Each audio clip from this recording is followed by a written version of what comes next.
요한복음 2장 1절로 11절 말씀.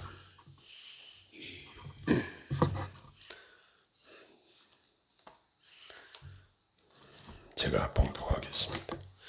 사흘째 되던 날 갈릴리 가나에 혼례가 있어 예수의 어머니도 거기 계시고 예수와 그의 제자들도 혼례의 청함을 받았더니 포도주가 떨어진지라.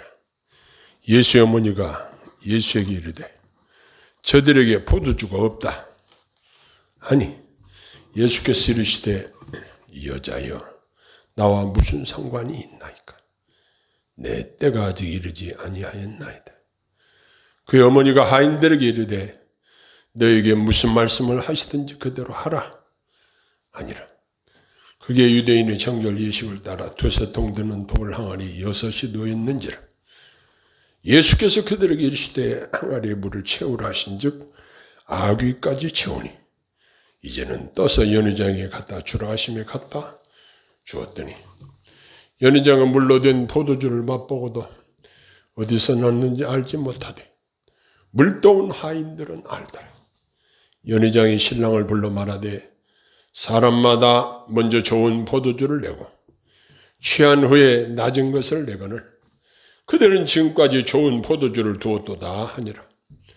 예수께서 이 첫 표적을 갈릴리 가나에 생하여 그의 영광을 나타내시매 제자들이 그를 믿으니라. 아멘.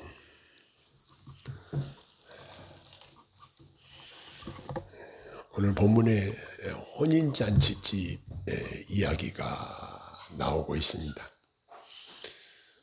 옛날에 제가 어렸을 때 시골에서 아들, 딸 장가 보내고 시집 보낼 때 보면은 돼지를 미리 키워가지고 그 잔치 때가 되면 한 200~300건씩 나가는 돼지를 잡습니다. 그걸 잡아가지고 잔치를 해요. 온 동네 사람들이 와서 장만한다고 와서 먹고 막 친척들은 며칠씩 와서 먹고 있고 이런 식으로 온 동네 잔치예요. 그래서 어느 지역에 가보면 결혼식을 하게 되면 국수잔치를 하더라고요. 충청도 지역에서는 아마 지금도 그렇게 많이 할까 국수잔치. 그런데 요즘 들어서 어제도 제가 요 밑에 예식장에 결혼식이 있어서 가서 참여하고 왔는데 손님들에게 뷔페식으로 대접을 하는데 값이 많이 비싸다고 그래요. 5만 원에서 6만 원 선, 6만 원 다 가까이, 7만 원, 8만 원.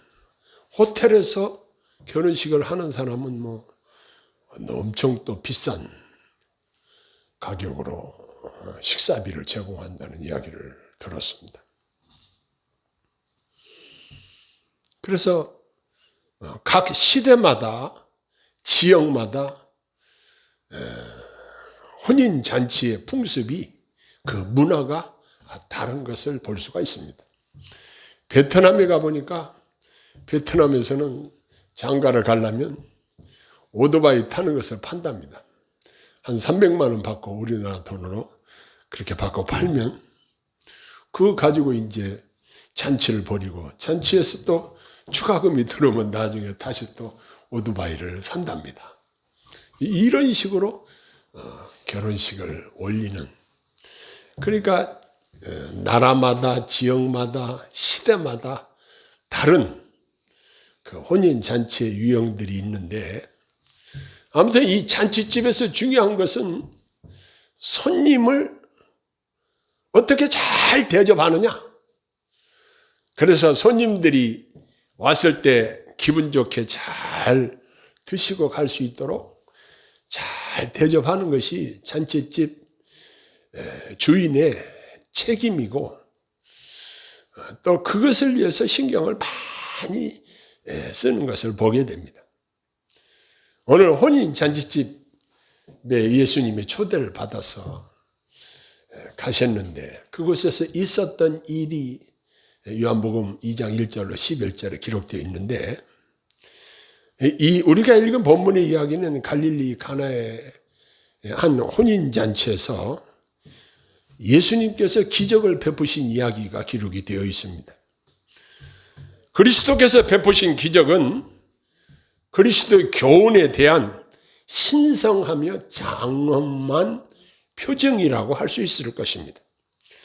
예수님은 처음 기적을 갈릴리 가나 혼인잔치집에서 행하심으로 그의 영광을 나타내셨습니다. 예수님은 갈릴리 가나의 한쪽 구석에 가셔서 기적을 행하시기 시작하셨습니다. 이 이야기 배경을 보면은 그곳에는 예수의 어머니도 있었다. 이렇게 기록되어 있는데 여기서 예수 그리스도께서 혼인하는 가정에 첫 기적을 행하심으로 우리 주님이 영광을 받으시고 그곳에 있는 모든 사람들이 함께 기뻐할 수 있도록 하셨던 것입니다. 그런데 그 혼인잔치집에서 여기 본문에 보면 아주 중요한 손님이 누구냐? 예수님이었습니다. 그리고 예수님과 함께한 예수님의 제자들이었습니다. 예수님은 이렇게 정식으로 초청을 받고 오셨습니다. 제자들과 함께 청함을 받고 이 혼인잔치집에 참석을 하시게 된 것입니다. 그런데 이 혼인잔치집에 문제가 생겼습니다. 포도주가 없었던 것입니다. 잔치집에 포도주가 떨어진 것은 아주 심각한 문제입니다. 아마 다 써버렸던 것 같습니다. 손님을 대접해야 할 포도주가 없다는 것은 이거 보통 일이 아니죠. 손님을 초대해 놓고 손님을 대접할 포도주가 없는 거예요. 그런데 이러한 상황에 예수의 어머니가 말하기를 여기 뭐라고 말하고 있냐면 저들에게 포도주가 없다. 이 사실을 말씀을 드립니다. 여기서 우리는 응답받는 기도의 비밀을 발견하게 됩니다. 흔히 기도할 때 이렇게 해주세요. 저렇게 해주세요. 하는 식으로 하나님을 조종하는 식으로 말하기가 쉽습니다. 그러나 그렇게 할 필요가 없다는 사실입니다. 겸손하게 나의 사정을 진솔하게 우리의 사정을 주님 앞에 말씀드리기만 하면 이건 아주 훌륭한 기도인 것입니다. 아주 단순합니다. 저희에게 포도주가 없다. 이렇게만 하면 충분한 기도가 되었던 것입니다. 우리 글자로 따져봐도 몇 자 안 됩니다. 그러나 이 마리아의 기도는 분명하게 응답을 받았습니다. 자, 그러면 우리가 살면서 어떤 문제가 생겼을 때 우리가 먼저 해야 될 일이 무엇인가? 우리는 알게 됩니다. 그게 바로 기도입니다. 인간적인 수단과 방법을 먼저 다 해보고 안 되면 기도하는 것보다 먼저 전지전능하신 하나님께 기도를 드리는 것이 가장 지혜로운 방법인 것입니다. 저 요 며칠 전에는 저희 집에서 제 아내가 머리가 많이 편두통이 생겨가지고 아파서 많이 힘들었어요. 제가 하나님께 기도를 했어요. 하나님, 제 아내가 머리가 많이 아프다고 해요. 불쌍히 여겨주세요. 아주 단순하게 이렇게 기도를 드렸어요. 여러분 한번 생각해 보세요. 그걸 인간적인 방법으로 해결하려면 대학병원에 가지고 MRI를 찍어봐야 되겠죠. 왜 머리가 아픈가? 찍어본 대로 어떻게 하겠어요? 어떻게 사람으로서 알 수 있는 방법이 한계가 있어요. 그런데 하나님은 전지전능하시기 때문에 그분께 먼저 말씀드리는 것이 최고예요. 하나님이 그 기도를 들어주시더라고요. 그리고 치료를 해주시더라고요. 여기 본문에 보면 예수님은 마리아의 이 이야기를 듣고 마리아를 질책을 하십니다. 여자여, 나와 무슨 상관이 있나이까? 예수께서는 그녀를 어머니라고 부르지 않고 여자여라고 부르고 있습니다. 예수님은 먼저 그 일은 예수 그리스도의 하나님으로서의 이름으로 그 일에 끼어드는 것을 견지하신 것 같습니다. 그러한 일은 그의 어머니에 의해 되는 일이 아니었으며 어떤 육신적인 인간 관계가 중요한 것이 아니라는 것이었습니다.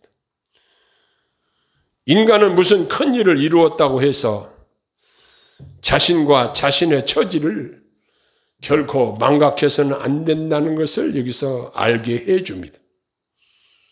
은혜로 주님과 친숙 해제타에서 주님께 경솔하게 행동하거나 존경심을 갖지 않는다거나 주제넘는 짓을 해서는 안 된다는 것을 발견하게 됩니다. 그리고 이 말은 그가 기적을 베푸시는 일에 있어서는 어떤 혈연 관계일지라도 그분에게 기대해서는 안 된다는 다른 친지들에 대한 교훈이기도 했습니다. 하나님이 하시는 일의 여러 국면을 인간이 알 수 없는 것입니다. 그리고 그녀를 경책하신 이유는 그리스도께서는 자기의 때, 즉 정해진 시간과 가장 적절한 시기를 알고 계시고 그때를 주님은 때마다 알맞게 역사하시는 분이시라는 사실입니다. 그리고 이 사실은 인간의 궁핍이나 극도의 어려움이 하나님께서 역사하시는 기회임을 우리에게 가르쳐 줍니다. 즉 우리가 극한 상황에 처하게 되어 어찌해야 좋을지 모르는 그때에 자비를 베푸시는 것을 경험하게 됩니다. 그러나 그녀는 예수님이 도우시리라는 믿음과 기대를 가지고 하인들에게 말합니다.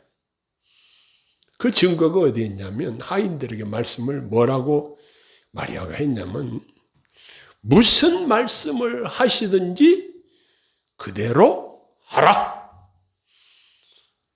아주 단호하게 하인들에게 무슨 말씀을 하시든지 그대로 하라는 것은 예수님의 책망에 대해서 유순한 태도를 보이는 모습이기도 하고 이것도 우리가 교훈으로 삼아야 될 것은 우리가 주님으로부터 꾸준함을 듣지 않는 것이 가장 좋은 것이지만 들을 만한 일을 했을 경우에는 겸손하고 조용하게 있는 것이 상책인 것을 깨닫게 됩니다. 여기서 예수의 어머니는 소망을 잃지 않고 그리스도의 자비로운 손길을 바라보았다는 사실입니다. 자, 그런데 우리 성도님들이 기도할 때에 용기를 꺾어 놓는 것들이 있어요. 뭐냐? 먼저 우리 자신의 어리석음과 불결에 대한 자각입니다. 에이, 내가 이렇게 살고 있는데 내 기도 들어주실까? 이러한 생각들입니다. 그러나 우리가 기도할 때에 누구의 이름으로 기도합니까? 예수의 이름으로 기도합니다. 하나님은 우리 기도를 들어주실 때는 예수님 보고 들어주시는 거예요. 내가 무엇이 잘난 일을 해서 내가 뭘 잘해서 기도를 들어주시는 것이 아니에요. 그 다음에 우리 주님이 꾸짖지 않으실까 하는 두려움을 가지고 있는 자들이 있습니다. 본문의 예수의 모친은 주님이 결국 평안의 답을 주실 것이라는 희망을 가지고 기대하고 있었던 것입니다. 이 여인을 통하여 우리가 배우는 것은 자기를 바라볼 것이 아니라 주님을 바라봐야 한다는 것을 배우게 됩니다. 그리고 그리스도의 명령을 정확하게 이행하라고 하인들에게 말씀한 것을 보면은 주님의 기적적인 도우심을 바라는 자들은 주님의 명령에 철저하게 순종하고 복종할 마음 자세를 가지고 있는 자들인 것입니다.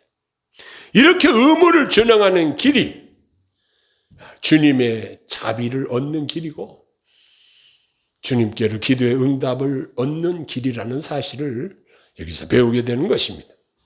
자, 예수님은 드디어 말씀하셨습니다. 물을 떠다가 항아리에 채우라. 시킨 대로 하인들이 했어요. 맹물을 떠다 채우는 거예요. 여기 보니까 항아리가 몇 개 있냐면 두세 통 드는 돌 항아리 6이 놓였다 그랬습니다. 6개의 항아리에 물을 가득 채운 거예요. 맹물을 갖다 채운 거예요. 자, 그 다음에 뭐라고 말씀하시죠? 이제는 떠서 연회장에 갖다 줘라. 아니, 물을 부어놓고는 이제 떠서 갖다 주래요. 이게 예수님의 명령이에요. 자, 그런데 어떻게 됐어요? 결국 예수님은 기적을 베푸셨습니다. 그리스도께서는 물로 포도주로 바꾸는 기적을 여기서 행하신 것입니다. 그리스도께서는 그의 영광에 부여하신 대로 풍성한 은혜를 그곳에 허락해 주신 것입니다. 이 기적은 아주 순식간에 순간적으로 확실하게 성취된 것입니다. 그리스도께서는 소리 없이 자리에 앉아서 기적을 이루셨습니다. 그리스도께서는 이렇게 크고 놀라운 일을 행하셨습니다. 기적으로 만드신 포도주를 연회장에게 갖다 주라고 말씀하십니다. 연회장의 맛을 보고 이 포도주가 최고급의 포도주인 것이 연회장의 입으로 밝히게 되었습니다. 연회장이 뭐라고 말하냐면 사람마다 먼저 좋은 포도주를 내고 취한 후에 낮은 것을 내거늘 그대는 지금까지 좋은 포도주를 두었도다. 이렇게 칭찬하는 거예요. 처음에는 좋은 포도주를 주다가 술이 취하고 나면은 나중에는 별로 좋지 않은 것을 갖다 주는 것이 일반적인 그런 풍토인데, 이 집은 이상하다. 나중에 나온 포도주가 훨씬 좋다.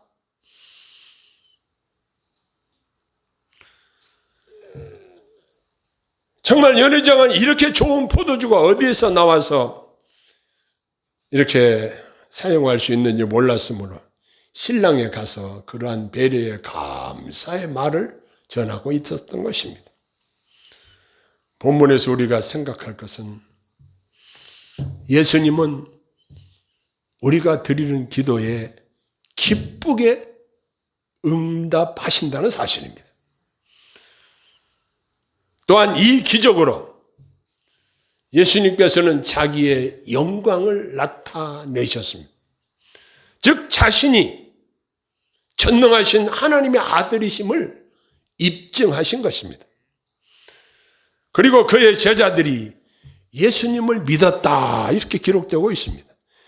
그의 영광을 나타내심에 제자들이 그를 믿으니라 그랬습니다.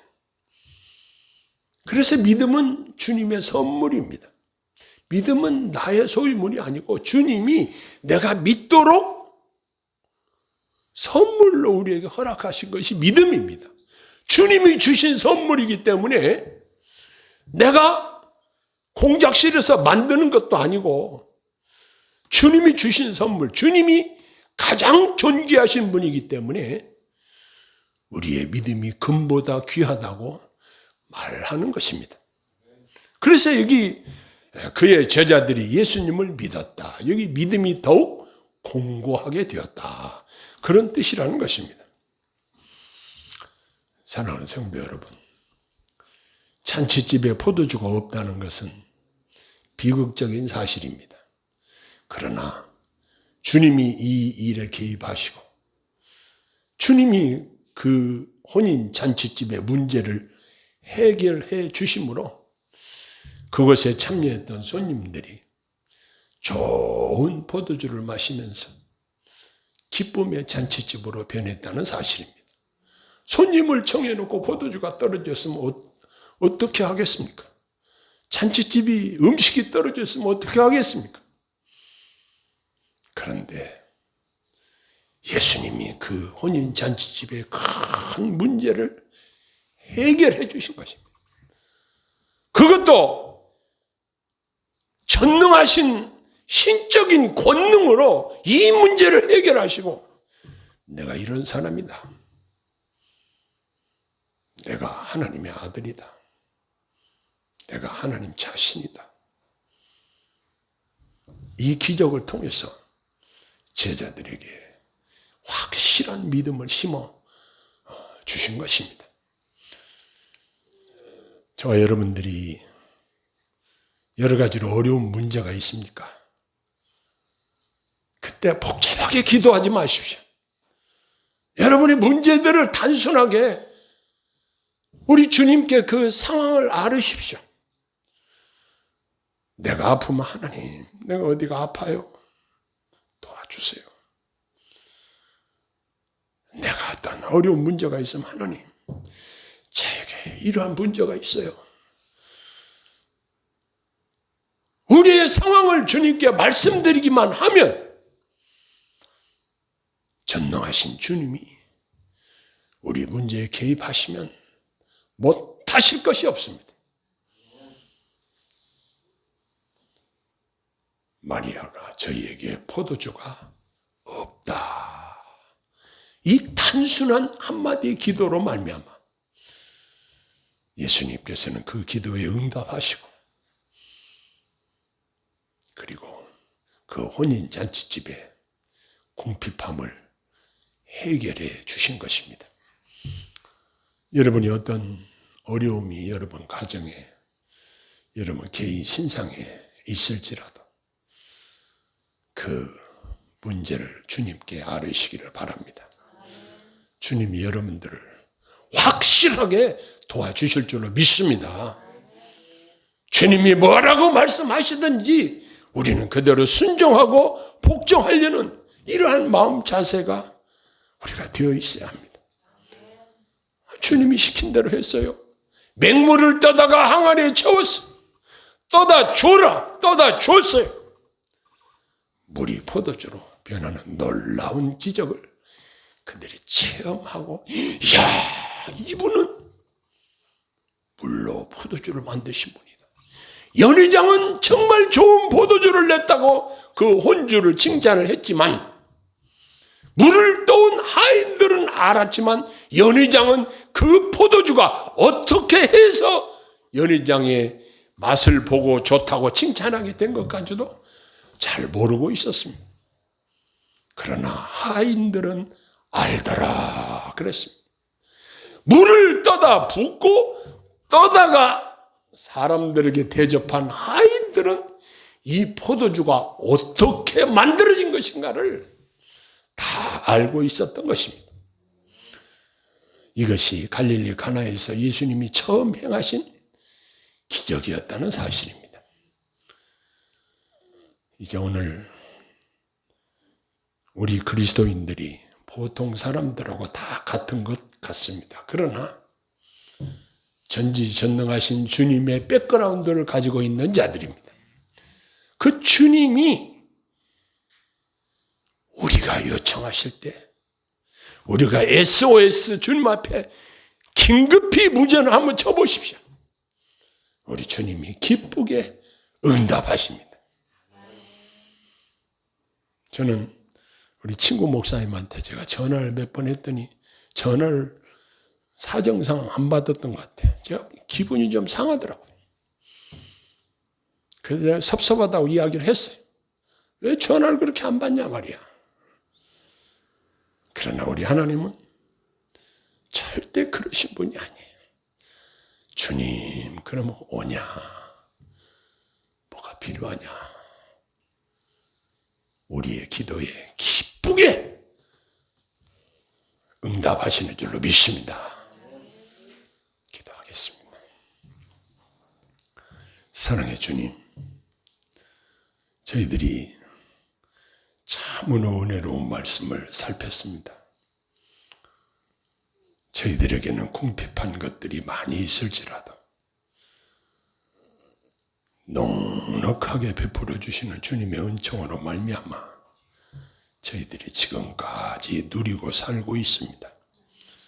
주님 홀로 영광 받으시고 살아계신 주님, 우리를 친히 도와주시는 주님, 우리의 기도에 기쁘게 응답하시는 주님을 늘 묵상하며 그 주님과 동행하며 그 주님의 도우심을 힘입어 사는 저희들 다 되게 하옵소서.